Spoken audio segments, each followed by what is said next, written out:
On Tech News Today, a security researcher told the FBI that he took control of an airplane from the second row. Plus, Facebook might add games to Messenger, and Apple might let you control your Apple TV with your Apple Watch. And banning phones might be the easiest way for schools to boost grades. It's all coming up next on Tech News Today. This is Twit. Bandwidth for Tech News Today is provided by CacheFly at CacheFly.com.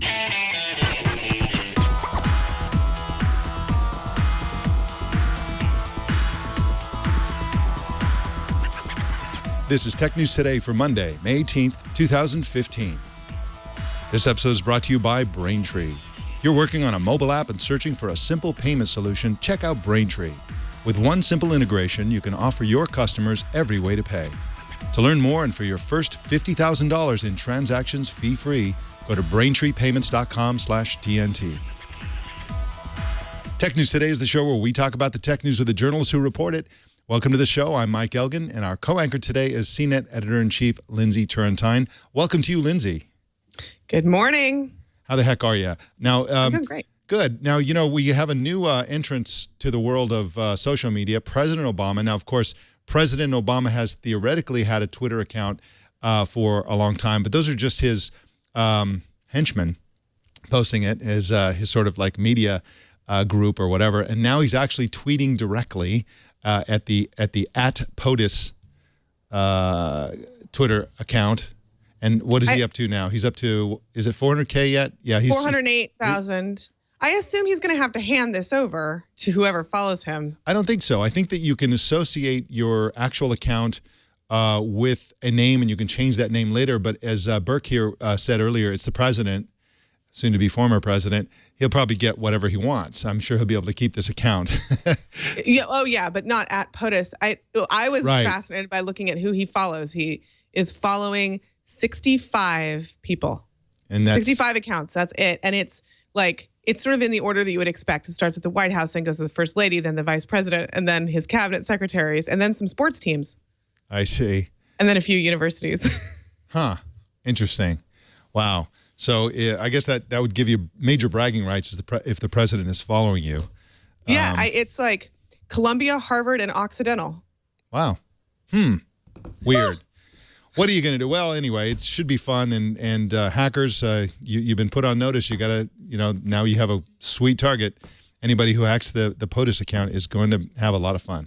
Well, let's jump right into the top news. A security researcher with One World Labs named Chris Roberts reportedly told the FBI in February that he successfully hacked the in-flight entertainment system of a United Airlines flight, and he was able to access the controls of the plane itself, causing it to change course mid-flight. He basically decided to crank one engine. The airplane both rose in altitude and also turned to one side. He also said that he had successfully accessed in-flight networks more than a dozen times between 2011 and 2014. USA Today's Elizabeth Weise joins us now. Welcome to you, Elizabeth. Thanks so much. Now, there's conflicting information about whether Roberts actually altered the course of an actual flight. What's your take on this? Did he actually do that? Boy, that would be a lovely thing to know. So what we know is what was in. So the only documentation we actually have from Roberts is the FBI actually met him at a flight that he was getting off of in Syracuse, New York. This was back on April 15th. He had tweeted on a previous flight that day that he was going to see if he could hack into the in-flight entertainment center. And that flight that he was on he was flying Denver to Chicago. The flight, when it got to Chicago, flew on to Philadelphia. FBI agents got on it in Philadelphia. They looked at the computer box under his seat, which is what he said he uses to get into these things. And the door was ajar and one of the screws was half off. And because of that, they met him in Syracuse when he landed, took all of his electronics, interviewed him, and filed a search warrant, a request for a search warrant so they could search his electronics. And that's the only way that we know that he said that he was able to hack into these an in-flight entertainment system and thereby access a computer, because he said that to the FBI, and that's in the search warrant documentation. Now, I've talked to a bunch of security people. I've also talked to a lot of people who work in aviation, and they all say, especially the aviation people say, hey, the in-flight entertainment system is totally separate than the jet control systems. They do not intersect. And so none of them can see how you would be able to do that. One guy I talked to actually is a mechanic who works on these big jets says, in-flight entertainment's a total add-on. They come in later, they throw these boxes in. To his mind, I mean, talk about an air gap. There's no connection. That said, we haven't heard directly from Roberts, and they're just the FBI. The only thing they're saying is that they don't believe it's credible that he was able to do that. The one question that I have, and something a lot of people are asking is, if somebody was actually able to go onto a plane and cause it to veer off in any way, shape, or form, I mean, you would imagine the pilots would immediately land the plane. I mean, they know when anything goes wrong, and if a plane started behaving oddly like that, you would imagine they would have landed it and that we might have heard about it. It also seems like passengers would have noticed, right? I mean, there would have been some sort of discussion of all of a sudden we were flying and then we turned and then we turned again quickly, and it was strange. It seems like people would have been talking about that.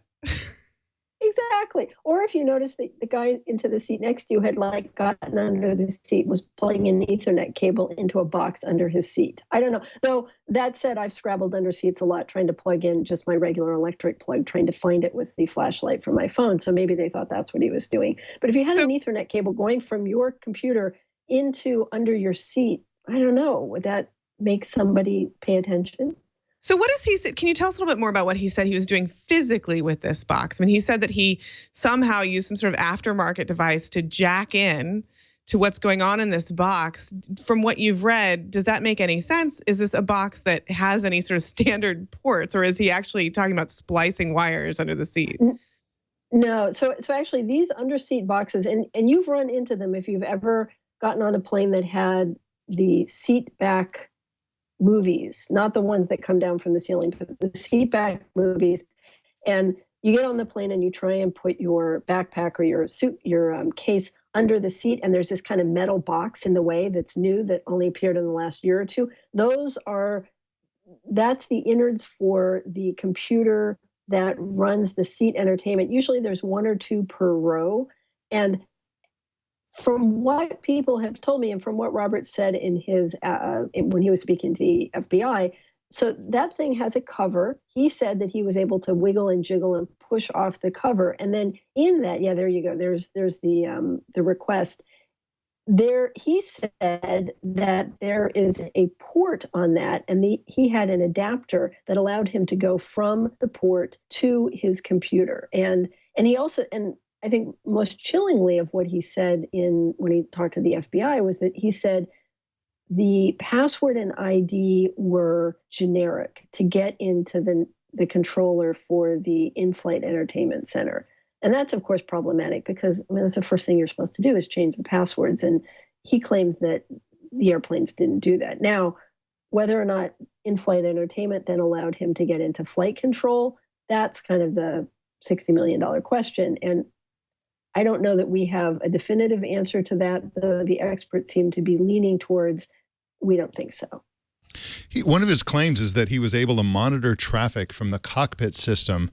And this is on a United flight. Didn't United used to broadcast the chatter between pilots and air traffic control over the entertainment system? They did, actually. I think it was always Channel 9, and you could listen to the cockpit chatter. I've been on flights when there's cockpit chatter, and then something goes a little bit wrong, and suddenly it cuts off, and then they come back on after they've worked everything out. So maybe there's a connection, though that would just be audio, but that might potentially posit a link, though. Cockpit chatter, I mean, again, what the aviation people say is these systems are not only redundant, but they are closed and they don't connect. Now, forward-looking, all these airplanes all the Airbus big planes and the new Boeing planes, these are all, right now we have fly-by-wire. There's actual physical connections between things on the planes. Everything is moving to totally electronic. And a lot of experts have been saying when we get to that point, I mean, it's kind of the Internet of Things coming to aviation. When everything on a plane is networked, does that make everything on a plane vulnerable? So even if Roberts wasn't able to do what he said he did, it puts everybody on notice that you can't get by with security through obscurity anymore. People are watching, this is real, and you have to deal with this stuff now. You can't just kind of hope that if nobody notices that there's a box under their seat with something you can plug a cable into, maybe nobody will bother with it. Well, I can't wait to find out what actually happened. The problem, of course, is that Roberts is actually a credible and respected security researcher, so he can't be just dismissed as a hack, no pun intended. He is a serious person who's actually done a lot of good research and so on. So he's done something here, and I can't wait to find out what it is, in fact, that he did. I'm also curious about whether or not he is going to be prosecuted. I think there's some question about whether the authorities actually had a legitimate warrant to seize his laptops and so on. They certainly didn't have one when they seized them. And I think the question might be whether or not they had one when they opened it up and rifled through his system, assuming that that's what they did. He also admitted at some point to having a bunch of malware on him when he was confronted by authorities. Elizabeth Weise is at usatoday.com, and you can follow her on Twitter at eweise. That's EWEISE. Thank you so much for joining us today, Elizabeth. You're so welcome. Have a great day. You too. Bye. We got a ton more news, but first let's talk about our sponsor today, Braintree. Now, if you do development, and of course, we have many, many, many viewers and listeners who are developers, especially if you're a mobile app developer, you got to check out Braintree. Now, if you ever used Uber, Airbnb, Hotel Tonight, Living Social, or Munchery, then you have encountered the awesome and elegant Braintree payment system. That's one of the reasons why these sites are all very, very easy to use. And I have to say that one of the reasons they're so popular is that they're easy to use, easy to pay for, and so on. Braintree has made payment seamless and even magical to a certain extent because it's so simple for developers. You can add the code in just a few moments. And they're helping to solve the biggest problem in mobile commerce, which is what they call cart abandonment. People want to buy something, they want to pay for something.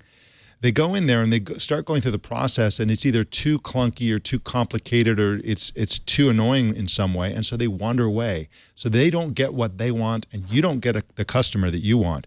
And Braintree will help you overcome that whole problem by seamlessly making the whole process so easy that anybody who wants to pay you, anybody who wants to buy your product, anybody who wants to use your service will be able to do so super, super easily, and they won't wander away. Braintree gives you full stack payment solution support for all payment types that your customers might want, including PayPal, of course, Apple Pay, Bitcoin, Venmo, credit cards, and so much more, all with a simple, single integration. And again, this is across all platforms with superior fraud protection, customer service, and fast payouts. To learn more and to get your first $50,000 in transactions fee-free, go to BraintreePayments.com/TNT. Well, a report on The Information says Facebook is talking to developers about games that work inside the Facebook Messenger app. Facebook recently introduced third-party stickers, drawings, and GIFs into Messenger, but according to the report, nobody's making money on these. Games are seen as a way to keep users glued to Messenger and to bring in more money for developers and, of course, Facebook. Lindsey, Turrentine, I think people use messaging because it's simple and elegant and minimalist, and adding all this junk to it, I think, will ruin it in the same way that games used to ruin Facebook and to a certain extent still do. Yeah, I think that if I get flooded with requests for gaming, I don't know, interactions on Facebook Messenger, I'm going to be less likely to use it. That said, I'm maybe a special case, and I use it for sometimes professional reasons, and I may be too snobby for their major use case. It's possible that, you know, a 15-year-old or a 17-year-old would not be as annoyed by it. But I actually kind of think that the problem with Facebook Messenger is that people just cannot divorce it intellectually from Facebook. And most people use Messenger when they have to because they go to Facebook and then they get kicked over to it. And I think that's Facebook's biggest problem with it. I really do think that they're fighting an uphill battle against themselves and less against, you know, getting people's interest level on the platform. Yeah, that's absolutely true. And I think in general, sites like Facebook and just about everybody is fighting a sort of an unwinnable battle. On the one hand, people like minimalism. That's why people originally gravitated to Twitter. That's why long ago, Facebook rolled out a minimal sort of Facebook Lite version, which was very popular before they killed it. Everybody wants simplicity and minimalism, and yet companies, in order to retain and grow and get new users and provide lock-in and do all the things that they have to do to become a behemoth, they have to make things complicated, cluttered, and feature-rich, I guess is what they used to call it. I think ultimately people like minimalism, and it's harder and harder to come by. I mean, just look at Twitter. The whole point of Twitter used to be that it was stripped down to its essence. It could just go seamlessly into SMS, and it was just absolutely minimal. Now people are throwing videos around and like all this stuff that's in there, and they're starting to algorithmically filter things, and so that's getting more and more complicated. So I think the world wants minimalism, but anybody who provides it, ironically, doesn't, they can't dazzle new users who are looking for something new with all these features. And they can't dazzle advertisers, or Exactly. it's a minimalism, like you said at the beginning, is a difficult business proposition. It definitely is. Those who provide minimalism tend to make minimal revenue. So that's I think is the fundamental problem. You really nailed it. Well, Apple is close to releasing major updates for both the Apple Watch and Apple TV, according to a report on 9to5Mac. Both updates will, among other things, integrate Watch with TV. That means you can use your watch as a remote control for Apple TV. The Apple Watch update will also boost security and connectivity with other Apple devices. It will boost health and fitness features. It will improve the Wi-Fi feature. And it will even come with a new Find My Watch feature that's similar to Find My iPhone. So you can use your phone to find your watch. You can use your watch to find your phone. And best of all, and I needed this the other day because I, horror of horrors, left the house without my watch. It will actually, you can opt in to a feature that will, your phone will freak out if you leave the house without your watch. This sounds pretty cool. And of course, this comes from Mark Gurman at 9to5Mac, Lindsey Turrentine. Sounds pretty good, but do you think that this Apple TV part is going, you think anybody's, do you think that Apple TV is ever going to become a big time mainstream platform anywhere near the popularity of the iPhone? I think that it will become more and more important because Apple is going to, all signs point to Apple pushing Apple TV as its hub for the connected home. I think HomeKit is a big part of what Apple's working on over the next 6 to 9 months, and whether or not there have been some conflicting rumors about whether HomeKit will be a big part of WWDC in June. But what makes a lot of sense to me, and based on all of the graphics and the hints that Apple has laid out for WWDC, they're going to be talking a lot about Apple TV. They've never done that in a big way. They've never made it the center of their discussion. And once they start doing that, it'll get people's attention. Whether they'll be successful is another question. But I don't know. You look at the WWDC logo invite, there's a square-shaped item in the middle of a bunch of circles and other icon-shaped designs, and it says the epicenter of change. They're really going to be placing some bets against Apple TV. Yeah, I think that's definitely true. And of course, we've heard reports that that's going to be the center of their home automation stuff, and that makes a lot of sense. Now, one of the nice little tidbits from this piece is that, of course, when a company like Apple creates a new feature on any product, the feature, and Apple tends to brand a lot of its features. For example, it's called the Retina display, and the dial in here has everything is sub-branded. The haptic chip is called the Taptic engine, and so on. They like to sub-brand all the little features. And of course, the branding of these features happens separately from the development of those features. So when you have inside information like we're getting in this report, the people who know about the development of the feature don't know what it's going to be called. But of course, the engineers have to have a name for it. So Apple is working on these little tiny mini widgets. So if you have an Apple Watch, you know that around the edges of some of the watch faces, you can select whether you have the date, or maybe you have your fitness information, or maybe it's the phase of the moon, or maybe, and apparently Apple calls these complications internally. Well, that's a standard term. That's a standard watch term. Okay, yeah. so if you have a watch with a little window that has the date, that's called a complication? I did not know that. The phases of the moon, that's a standard, that's a watchmaker term for all the extra things on the watch face. Okay. They're called complications. Okay. Which is not a very flattering term, really, when you think about it. It's not, especially since Apple is so obsessed with simplicity, the opposite of complication. But it is also interesting that Apple's planning to open these up to third-party developers. So if you have an app, apparently, according to this report, they're working on a way for you to actually add a complication to one of the standard Apple Watches, which I think is very, very cool.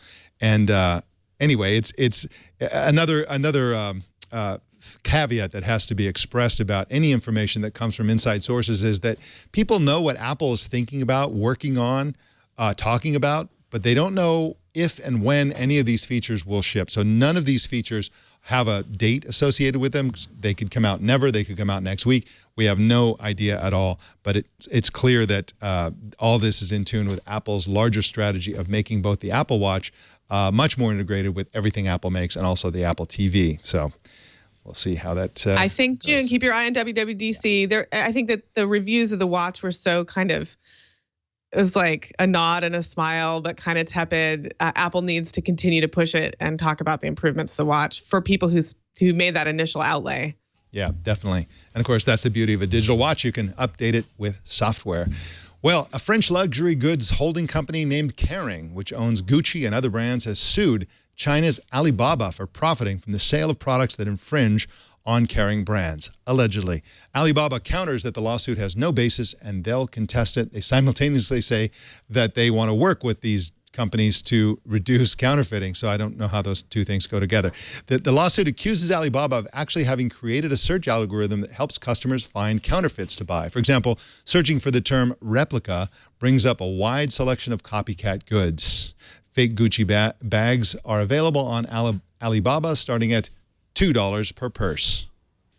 I will say that this particular search, all of the headlines, all of the product names say replica. So to me, that's not indicative of a special algorithm. That's just a search engine that works. Yeah, absolutely. Well, this is a lawsuit and that is a claim. We'll see if they get anywhere with that. And of course, this lawsuit is not happening in China, so we'll see how that happens. And I think the bottom line is the point they're trying to hammer home is that Alibaba makes it super, super, super easy to buy counterfeited goods. And, maybe they're suggesting that the search engine should be hobbled, a kind of like a right to be forgotten kind of thing for Alibaba. Sure, possible. Yeah. Well, a new study says banning phones in schools improves grades. The study was published by the London School of Economics. It found that test scores increased by more than 6% where phones were banned. Low-achieving students gained the most from the ban. Lindsey, Turrentine, you got kids in school. What do you think about banning phones in schools? I feel like I'm going to get hate mail, but I kind of like the idea. I feel like phones can be incredibly distracting, especially for kids at an age when their entire being is sort of focused on social interaction. And it's not that social interaction is bad, but it's very distracting. And if you kind of remove the temptation or the pressure that these kids feel to constantly be chatting kind of under the desk, I think it could be very helpful and also force them to rely on actually thinking about the answer rather than looking it up. Yeah, well, I have mixed feelings about it. It's kind of a conundrum as far as I'm concerned. I mean, on the one hand, you're right. I mean, kids are distracted. Smartphones are very distracting. I'm sure teachers just hate them because they're trying to convey a simple message that's very important, some information, and nobody's paying attention. The kids are talking to each other. They've got this whole, invisible, silent network of communications going on during class. On the other hand, kids will never live in a world where they don't always have instant access to the whole internet very quickly. And so the removal of smartphones is creating, it's like having kids take class underwater or standing on one foot or some other artificial situation where they will never encounter. And so, I don't know what the solution is, but apparently, I don't know. I bet you the scores would go up if they let the kids have the phones during tests. My guess is they're taking them away while they're studying, and also during tests. But if they had them during studying and had them during tests, they'd be able to look up the answers. Which I think, as noxious as of an idea as that is the reality of how people will live. And sure, they need to be able to learn how to discern different types of information and figure out on their own what's real and what isn't. My son's school's policy is that they can have them, but they can't take them out of their bags or their lockers except before and after school, which I think is actually a pretty good policy. If they have them if they need them, they have them for getting around. They just can't use them during class. That's perfectly reasonable. And for those of you kids out there in middle school and high school, get one of these. You don't need a phone to come out of your backpack. You just need one of these. And you can do anything you want. All right, well, Google and University of Washington researchers have invented a way to create time-lapse videos using pictures posted on sites like Flickr. First, they sort the photos by location. Then they sort them by date. Then they warp the photos to give them all the same viewpoint somehow. I don't know how that works. And then the photos are color-corrected to give them all the same appearance, and then they're compiled into a video. This is magic. Just it's check crazy this out. Cool. It's so cool. It's amazing to me that they can do this. I mean, my Photoshop skills are rudimentary at best, and I can't imagine being able to have it. It looks like it was taken by the same camera. It does. It's astounding. And if they can do this, imagine what can be done as cameras and public cameras proliferate and big data crunching like this, techniques like this exist. You'll essentially get to the point where I think, you know, to the extent that such resources are available to the public, be able to have a kind of total recall. It's almost like time travel. You'll be able to just rewind on any sort of scene to find out what was there. And it'll be almost like every detective TV show where they can just go, give me the I want to see those camera feeds, and then they go right back to where the perp is, like doing whatever. It could actually be like that. And anyway, in the meantime, this is amazing technology. Here's Lombard Street in San Francisco blooming. That's so cool. Yeah. I wonder how long it took to do this for each one of these. I mean, I assume this took a lot of human work, at least at the beginning. Yeah. But how quickly this could be automated. Yeah, and that's why you can do this in college, because of all those grad students are free slave labor. Imagine. Wow.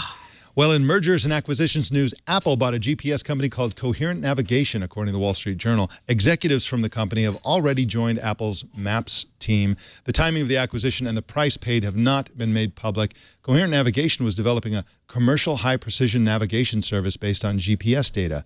The company has also done classified work for the U.S. government. Lindsey, Turrentine, I never stop being amazed by how good Apple is at keeping acquisitions secret. We always learn about these things like a year later. I always love the phrasing. Apple acquires companies from time to time. It's just very casual. Like, we pick them up. Yeah. Few here, few there. Yeah. We go through Tim Cook's pocket and get some spare change, and we go buy companies.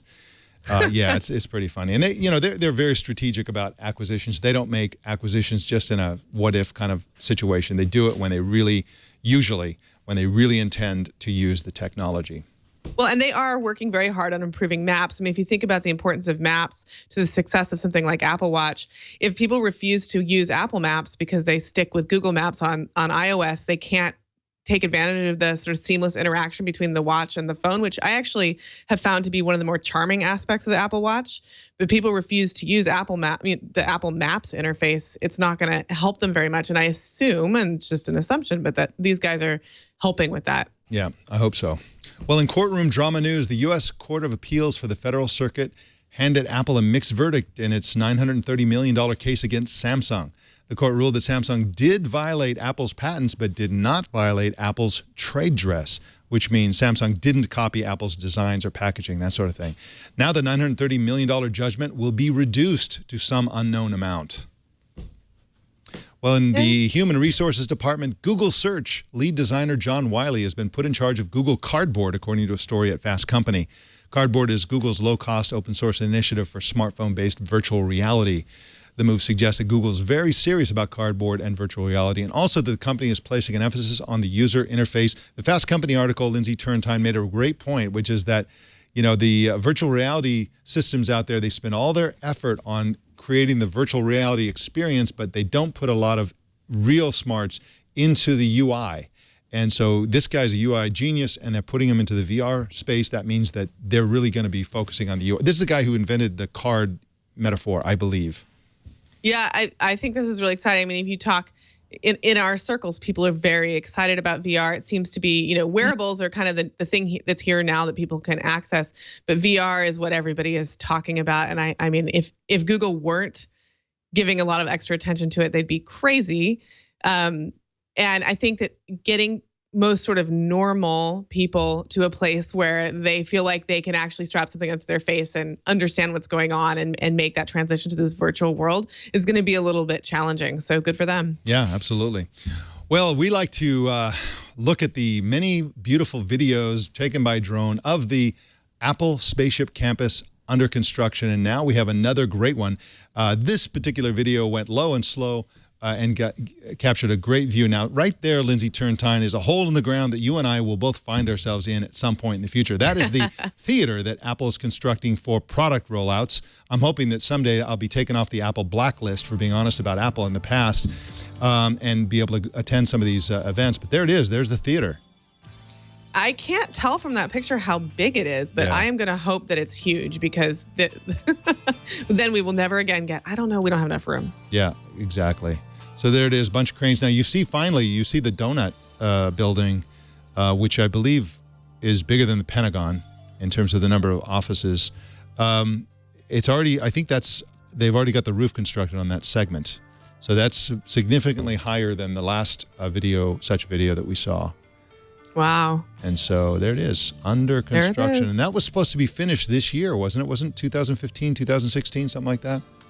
I think it was something like that. So it should be done probably next year. I don't see them finishing. It's moving very quickly for something that huge. It probably is getting done much quicker than the Bay Bridge. And Apple TV. So I just can't wait to see it. It's going to be quite an amazing architectural achievement and a nice relief from the super boring, cheap office parks that blight Silicon Valley presently. So I look forward to seeing that. Well, our TNT fan of the day is David Hardstone in the UK, who posted this picture on Twitter. It shows David catching up on Tech News Today with a beer imported from right here in Petaluma, California, a Lagunitas IPA. And David, if you want to try something really good from the try Santa, what is it? It's I forget spacing on the location, but the Russian River Brewing Company makes an even better beer called Pliny the Elder. Santa Rosa, that's where they are, right? Yeah, okay. Bunch of beer drinkers in here.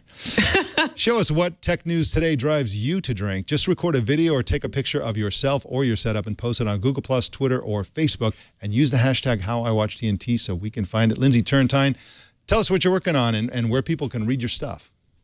Come to CNET.com, working on all of the things, and then stick around for Google I/O coverage next week because that's going to be huge. Awesome. Are you personally going to go? I'm going to step over there for a little bit. We've got some exciting stuff that we're working on, so I'll try to talk about that a little bit more next week. Okay, wonderful. Fantastic. Of course, we'll be covering it here as well, live. Leo will be here doing the show and also doing the live coverage of that event. I will be at the event with Jason Howell. And I'm really looking forward to it. I always think it's the highlight of the year for technology. They always announce a lot of cool stuff. Google Cardboard, for example, was announced last year, and they sort of passed them out like candy to all the attendees. Well, Lindsey, you can also find Lindsey at Turrentine on Twitter. Lindsey, thank you so much, and we'll see you next time. Thanks, Mike. All right. Well, you can subscribe to Tech News Today in your favorite podcasting app. You can choose another way to subscribe at twit.tv/TNT. You can watch us live every weekday at 10 a.m. Pacific, 1800 UTC at live.twit.tv. And if you're ever in Petaluma, you can come on in and watch us as part of our studio audience. Just make sure you send email to tickets@twit.tv. And if you'd like to help us grow our audience, here's how you do it. Just post a link to twit.tv/TNT on the social media site of your choice. Tag 3 friends and recommend that they subscribe. And you can follow us on Twitter at Tech News Today TV. And don't miss Tech News Tonight at 4 p.m. Pacific tonight with guest Kurt Wagner from Recode. And that is the Tech News Today. This show is produced by Jason Cleanthes and edited by Anthony Nielsen. My name is Mike Elgan. Thanks for tuning in. We'll see you tomorrow.